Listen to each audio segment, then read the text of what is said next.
Hai Sobat Rebahan, selamat datang di channel hiburan kaum rebahan. Admin akan membacakan kelanjutan sebuah cerita novel yang sangat seru, yang sangat menghibur, yang sangat layak untuk diikuti dari awal hingga akhir. Sebuah cerita novel yang berjudul The Story of Yi-Chen. Tetapi sebelum melanjutkannya, pastikan kalian sudah subscribe channel ini dan aktifkan lonceng notifikasinya agar tidak ketinggalan jika admin upload video terbaru. Jika kalian menyukai cerita seperti ini, jangan lupa like. Jika berkenan, share juga ke teman-teman lainnya agar teman-teman lainnya juga mendapatkan informasi dan hiburan di channel ini. Baik, kita lanjutkan di part ke 389 bertepatan dengan bab ke 1869. Atas persetujuan Yi-Chen, Hongwu melanjutkan membaca dengan lantang. Tuan Song Jimo memberikan Master Yi hadiah berupa sebuah kapal pesiar mewah San Lorenzo buatan Italia. Kapal pesiar? Malan orang pertama yang berkata, kapal pesiar jenis apa? Seperti kapal yang ada di tempat wisata? Tuan Besar Song berkata sambil tersenyum. Nyonya Ma, jangan salah paham. San Lorenzo adalah produsen kapal pesiar mewah Quatran di Eropa. Kapal pesiar ini memiliki panjang lebih dari 20 meter dan memiliki 3 dek. Sangat cocok untuk perjalanan keluarga. Malan tercengang dan berkata, kapal pesiar seperti itu pasti mahal bukan? Song Royu yang ada di samping membuka mulutnya dan berkata, ditambah dengan pajak sekitar 70 juta yuan. Berapa? Manlan tercengang. Sebuah kapal saja bernilai 70 juta yuan. Bukankah ini sungguh menakutkan? Cucuran mau tidak mau berkata, Tuan Song, hadiah Anda terlalu mahal. Kami benar-benar tidak bisa. Yi-Chen sedikit tersenyum saat ini membuat gerakan isyarat dengan tangannya untuk menyela kata-kata cucuran dan berkata sambil tersenyum, istriku, ini adalah hadiah yang diberikan oleh Tuan Song. Jadi jangan menolaknya. Setelah itu dia memandang Song Jimo dan berkata, Tuan Besar Song, Yi-Chen berterima kasih. Tuan Besar Song buru-buru berkata, oh, Master Yi, saya tidak berani. Jika Anda menyukainya, maka saya akan sangat senang sekali. Setelah itu dia berkata kepada Yi-Chen, kunci kapal pesiar dan dokumen terkait semua ada di dalam kotak hadiah. Tetapi saat ini kapal pesiar tersebut sedang diparkir di dermaga Asosiasi Kapal Pesiar Jinling. Saya telah membeli tempat berlabuh eksklusif untuk Anda. Jika Anda ingin menaiki kapal pesiar di masa depan, atau jika Anda ingin berpergian atau bahkan pergi ke laut di sepanjang sungai Yangtze, Anda dapat langsung menghubungi staf Asosiasi Kapal Pesiar Jinling. Yi-Chen mengangguk ringan dan tersenyum. Sepertinya kapal pesiar ini tidak akan digunakan untuk sementara waktu dan aku juga tidak memiliki surat izin untuk menahkodakan kapal pesiar. Jadi mari kita bicarakan kembali ketika saya punya waktu untuk mengikuti tes. Tuan Besar Song buru-buru berkata, Master Yi, jika Anda perlu menggunakan kapal pesiar, Anda dapat membiar Wanting atau Rongyu untuk membantu Anda mengemudi kapal tersebut. Mereka berdua memiliki surat izin mengemudikan kapal. Anda dapat membiarkan Wanting atau Rongyu untuk membantu Anda kemudian mengemudikan kapal tersebut. Mereka berdua memiliki surat izin mengemudi kapal. Song Wanting berkata dengan malu-malu, benar Master Yi, dapat langsung berbicara denganku apabila Anda membutuhkan kapal pesiar. Setelah berkata, dia seperti teringat akan sesuatu dan segera berkata, oh, benar juga. Setelah tahun baru Imlek nanti, jika Anda ingin menggunakan kapal pesiar, Anda dapat langsung menghubungi kakakku. Saya akan pergi ke Jepang setelah tahun baru Imlek untuk sementara waktu. Oh, Yi-Chen bertanya penasaran, Nona Song pergi ke Jepang untuk berlibur atau? Song Wanting segera menjawab, saya pergi untuk membicarakan bisnis. Keluarga Song saat ini tengah bersiap untuk turut terlibat dalam industri manufaktur baja dan ingin mendiskusikan beberapa poin kerjasama dengan Nippon Steel di Jepang. Nippon Steel? Yi-Chen mengerutkan kening dan bertanya kepadanya, apakah perusahaan ini bagus? Song Wanting mengangguk dan berkata, Nippon Steel adalah salah satu perusahaan baja top dunia dan juga salah satu perusahaan baja terbesar di dunia. Ichen bertanya dengan penasaran, siapa bos di balik perusahaan baja ini? Song Wanting berkata, bos besar di belakang Nippon Steel adalah grup Sumitomo. Grup Sumitomo. Ichen tersenyum. Aku belum pernah mendengarnya. Song Wanting tersenyum dan berkata, grup Sumitomo sebenarnya memiliki jangkauan bisnis yang sangat luas, tetapi kebanyakan dari mereka bergerak di bidang industri, terutama industri berat, dan hubungannya dengan kehidupan sehari-hari benar-benar tidak terlalu dekat. Ichen mengangguk ringan dan berkata, jika kamu membutuhkan bantuan di Jepang, kamu dapat menghubungiku. Aku juga memiliki beberapa kenalan di Jepang. Ichen tidak mengatakan secara langsung bahwa dia mengenal Ito Yohiko dan Ito Nanako dari keluarga itu. Dia tidak ingin orang tahu apa yang dia lakukan di Jepang beberapa waktu lalu. Jadi dia tetap berusaha untuk tidak menonjolkan diri. Song Wanting tidak banyak berpikir dan berkata sambil tersenyum, baik Master Ji, jika saya memerlukan bantuan, saya pasti akan menghubungi Anda. Pada saat ini Hong Wu terus membacakan daftar hadiah.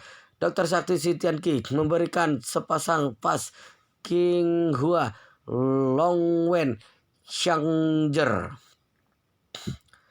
Begitu Secangkun mendengar ini, ia segera berdiri tiba-tiba dan dengan gemetar bertanya, apa Paskin Hua Longwen Xianger? Hong Wu mengangguk. Betul sekali Tuan Xiao, itu adalah sepasang pas King Hua Longwin Xianger. Ya Tuhan, si Cangkun selalu menyukai dan bermain barang-barang antik. Meskipun dia selalu tertipu saat membeli barang, tetapi dia masih tahu akan industri barang antik dengan sangat baik. Pas King Hua dapat dikatakan sebagai salah satu porselen termahal. Piringan King Hua zaman dinasti Yuan apapun saja dapat dijual dengan harga jutaan yuan. Jika itu adalah potongan besar pas King Hua seperti pas Kuiji Kiasan King Hua yang terkenal saat dilelang beberapa belas tahun yang lalu saja harganya melebihi 100 juta yuan, dan apabila sekarang dibawa keluar lagi maka harganya setidaknya akan mencapai setidaknya lebih dari 500 juta yuan. Secangkun pernah mendengar tentang pas botol King Hua Longwen Xianger. Banyak buku daftar barang antik yang diterbitkan oleh Christie dan Sotheby's semua mempunyai daftar porselen yang serupa. Diperkirakan secara konservatif harganya setidaknya mencapai 30 hingga 50 juta yuan. Pada saat ini Chen Xiaojiao berinisiatif untuk membuka kotak hadiah mahoni yang sangat indah, dan lapisan dalam dari kotak tersebut terbuat dari satin sutra emas.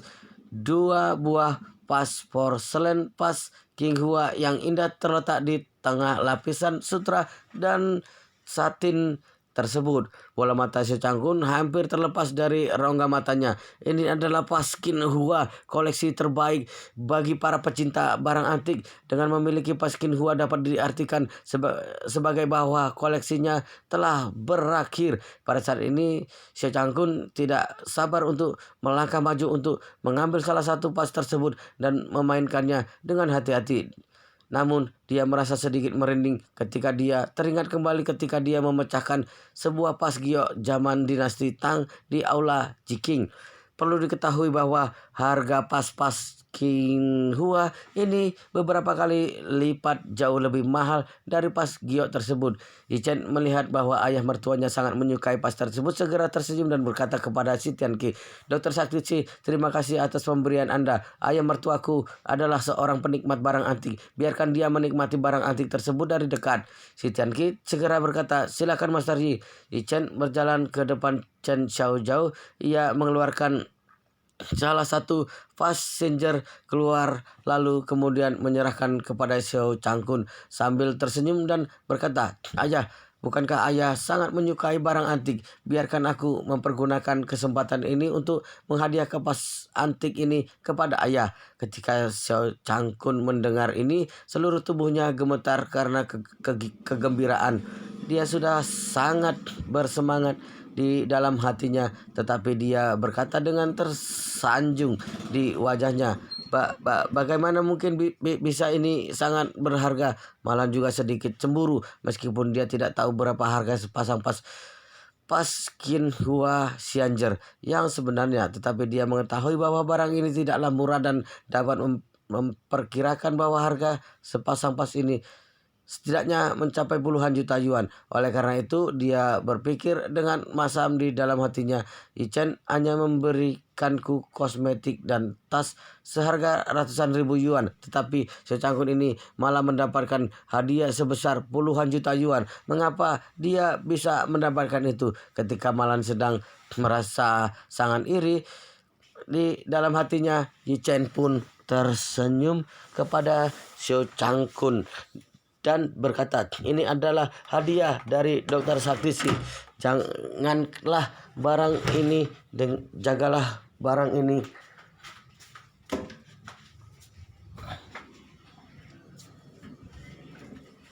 Jagalah barang ini.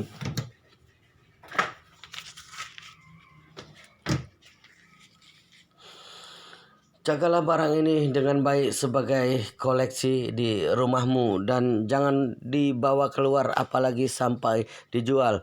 Si Cangkun segera menepuk dadanya dan berkata, menantuku yang baik, jangan khawatir. Bahkan meski aku menjual diriku sendiri, aku tidak akan pernah menjual sepasang pas ini. Setelah itu dia dengan hati-hati mengambil pas Qinghua Xianjer tersebut dari tangan Yichen dan melihat warna dan enamel yang sempurna pada pas tersebut. Air mata memenuhi matanya dengan penuh kegembiraan.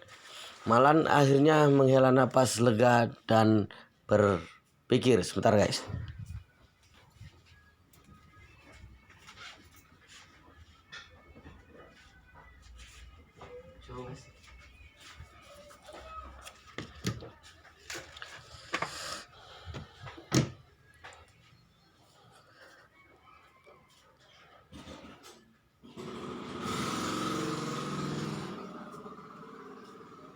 Malan akhirnya menghela napas lega dan berpikir, aku pikir si Cangkun benar-benar mendapatkan harta yang berharga tersebut dari Yichen. Ternyata dia hanya bisa menjadikannya sebagai koleksi tetapi tidak dapat menjualnya. Kalau begitu sudah tidak ada artinya.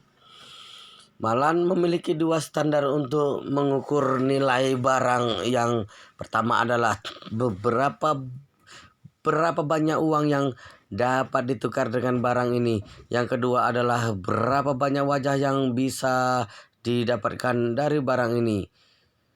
Di matanya, segala sesuatu di dunia ini pada akhirnya akan kembali pada uang dan wajah.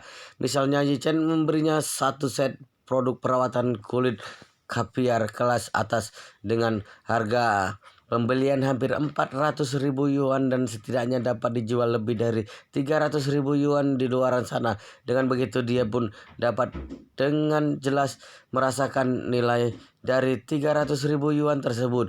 Ini sejalan dengan standar pertamanya, yaitu mempunyai nilai tukar uang. Sebagai contoh lain, Malan tidak hanya dapat menjual tas basic Hermes yang seharga 100.000 yuan tersebut di luaran sana, setidaknya 100.000 yuan, tetapi dia juga dapat menikmati rasa kagum, cemburu, dan iri hati dari orang lain setiap hari ketika dia membawanya berjalan-jalan. Ini membuatnya tidak hanya dapat merasakan nilai lebih dari 100.000 yuan tersebut, tetapi juga membuatnya merasa memiliki wajah untuk dipamerkan. Ini sejalan dengan standar keduanya, wajah.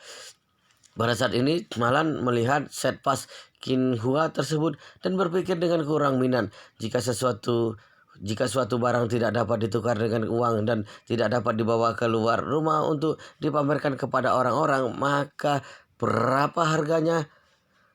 Pas-pas Qinghua Xianjer ini tampaknya sangat berharga, tetapi dia tidak dapat dijual dan juga tidak dapat dibawa keluar untuk dipamerkan. Oleh karena itu, barang ini sama sekali tidak berharga di mataku, kecuali jika aku dapat mencurinya dan menjualnya di lain hari, menjualnya seharga beberapa puluh juta yuan. Namun Malan berubah pikiran dan berpikir lagi, tidak bisa Yi Chen memberikan barang ini kepada Xiao Changkun. Aku tidak masalah jika Xiao Changkun marah saat aku menjualnya diam-diam. Tetapi jika Yi Chen sampai turut marah karenanya, maka itu akan sangat sulit. Memikirkan hal ini, Malan pun hanya bisa menyerah dan tidak lagi berkeinginan untuk melakukan yang tidak-tidak terhadap pas ini.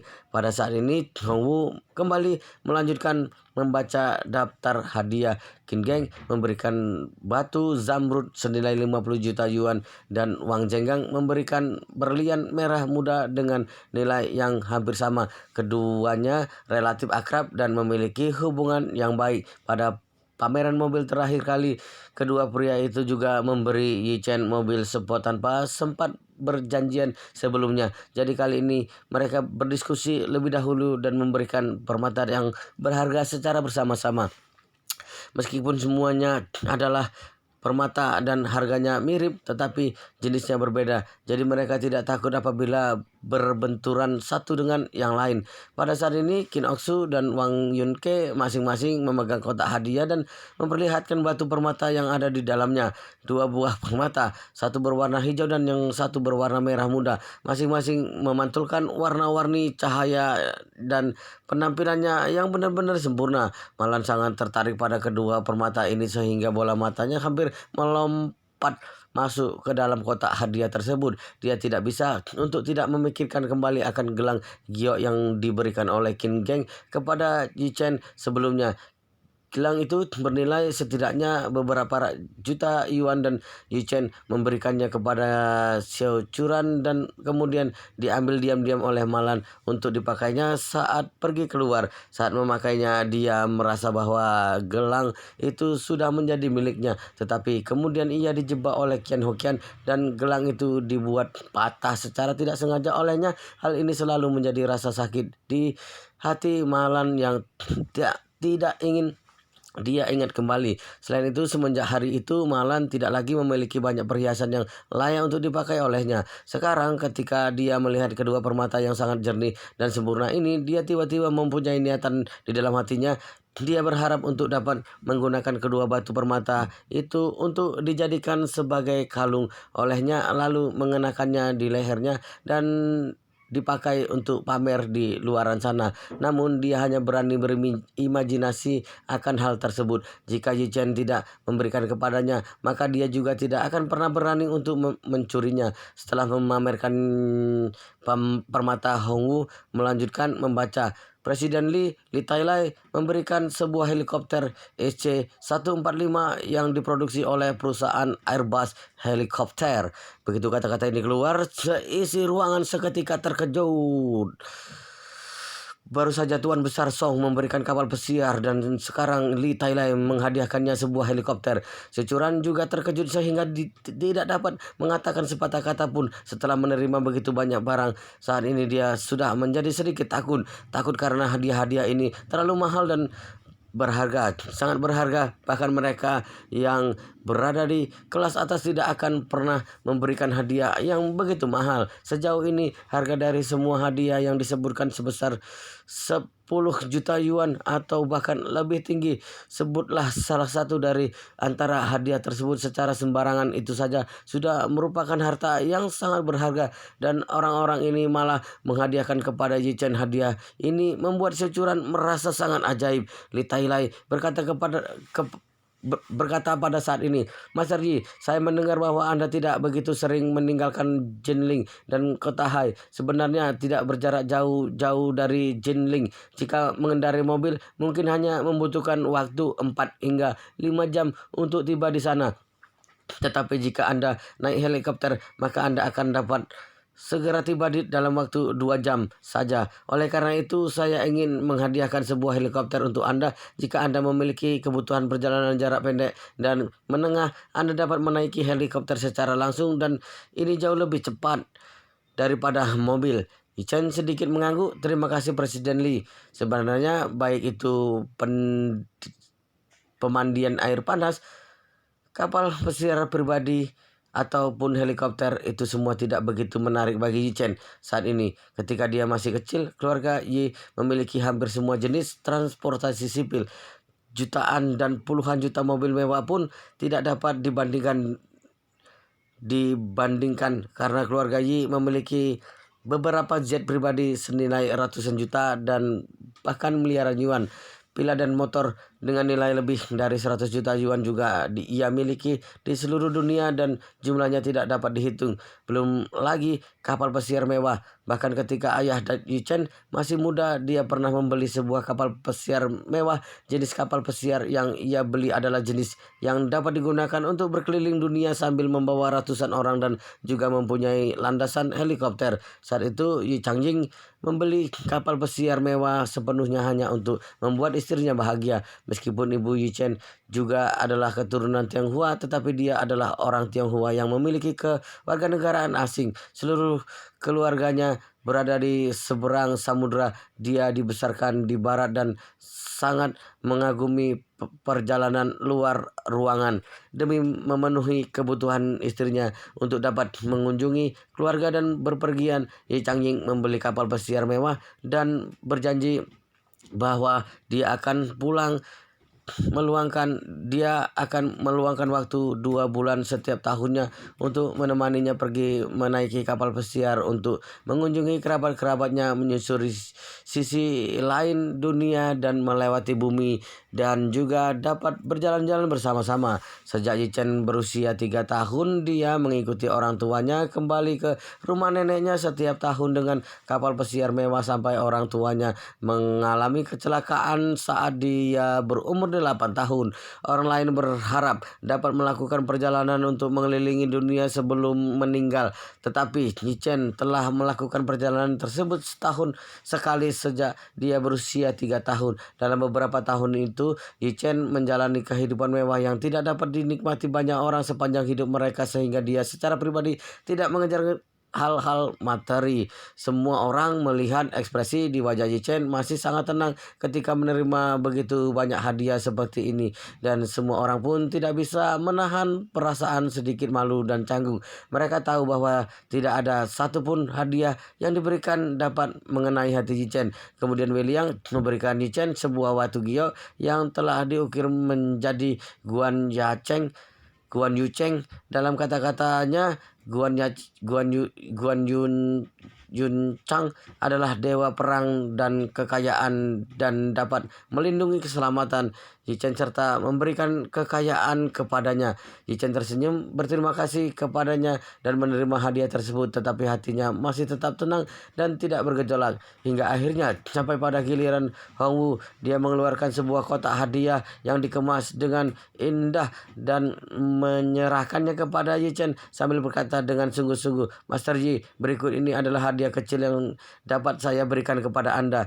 Yi Chen berkata sambil tersenyum, "Hongwu, kamu telah membacakan begitu banyak hadiah dari begitu banyak orang, tetapi mengapa kamu tidak mengucapkan hadiahmu sendiri?" Hongwu berkata dengan malu, "Ini Hongwu takut Master Yi akan tidak puas dengan hadiah yang saya berikan dan menjadi bahan tertawaan bagi Anda." Yi Chen menggelengkan kepalanya, "Tidak peduli apapun yang kamu berikan, aku sangat berterima kasih. Mengapa aku bisa tidak puas akan hal itu?" Hongwu mengangguk dan berkata dengan sungguh-sungguh, "Master Yi, saya memberikan Anda sebuah kediaman yang terletak di dekat dengan kediaman Istana Kekaisaran di Jepang, Tokyo." Ketika semua orang mendengar bahwa Hongwu memberikan Yi Chen sebuah kediaman di Tokyo, mereka semua pun terkejut. Mereka tidak mengerti mengapa Hongwu memberikan kediaman yang terletak sangat jauh di Jepang. Tetapi setelah terkejut untuk beberapa saat, Chen Jiekai dan Wei Liang pun tiba-tiba menyadari di dalam hati mereka. Pada saat yang bersamaan, mereka berdua juga menghela nafas di dalam hati mereka. Mengapa mereka tidak memikirkan hal ini ketika di Jepang? Mereka terus berada di sisi Yi Chen dan sibuk mengurusi lini produksi Kobayashi Pharmaceutical. Setelah semua orang tiba di Osaka, Yi Chen tiba-tiba ingin pergi ke Kyoto sendirian. Pada saat itu pasti pergi mencari itu nanaku. Hongwu adalah orang yang sangat cerdas. dan dia juga telah lama melayani Yi Chen sehingga mengetahui lebih banyak hal tentang Yi Chen. Dia telah lama melihat bahwa Yi Chen tampaknya memiliki sedikit ketertarikan kepada petarung wanita Jepang yang bernama Ito Nanako tersebut, yang kemudian kembali ke Jepang untuk menjalani perawatan akibat cedera pada saat pertandingan. Hong Wu pun memperhatikan tindak lanjut Ito Nanako. Dia pertama-tama menerima perawatan di Tokyo dan kemudian pergi ke Kyoto untuk pemulihan, dan Yi Chen tiba-tiba pergi ke Kyoto ketika dia berada di Osaka. Dalam seketika Hong Wu pun dapat menebak alasannya. Yang lebih aneh lagi adalah Yi Chen berkendara naik mobil menuju ke Kyoto pada hari yang sama dan kemudian berkendara dari Kyoto ke Tokyo pada malam itu juga. Dikombinasikan dengan laporan berita Jepang pada serangkaian waktu itu, Hong Wu menggunakan petunjuk ini untuk menyusun keseluruhan cerita dalam pikirannya dan dapat menebak garis besar ceritanya. Dia tahu bahwa Ito Nanako adalah pewaris tahta dari keluarga itu dan mulai bekerja keras untuk menjadi pewaris keluarga itu. Dan dia juga tahu bahwa keluarga itu memiliki kediaman di dekat kediaman kekaisaran di Tokyo. Oleh karena itu, dia pun membeli sebuah kediaman yang besar di sebelah kediaman keluarga itu dan memberikan kepada Yi Chen. Menurutnya Yi Chen pasti akan sangat menyukainya. Chen Jekai dan Wei Liang juga mengikut Yi Chen sampai ke Jepang, jadi mereka juga tahu garis besar ceritanya. Sekarang tiba-tiba mereka mendapati bahwa Hong Wu memberikan sebuah kediaman di Tokyo kepada Yi Chen. Mereka pun segera mengetahui apa yang ada di pikiran Hong Wu.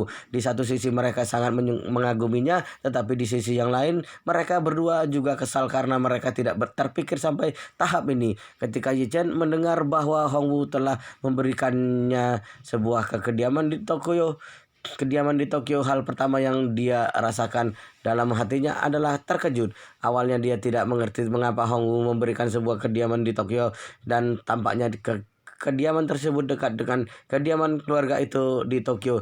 Tetapi kemudian dia segera menyadari bahwa sepertinya Hong Wu melihat beberapa petunjuk. Oleh karena itu dia pun datang secara khusus untuk memenuhi kebutuhannya.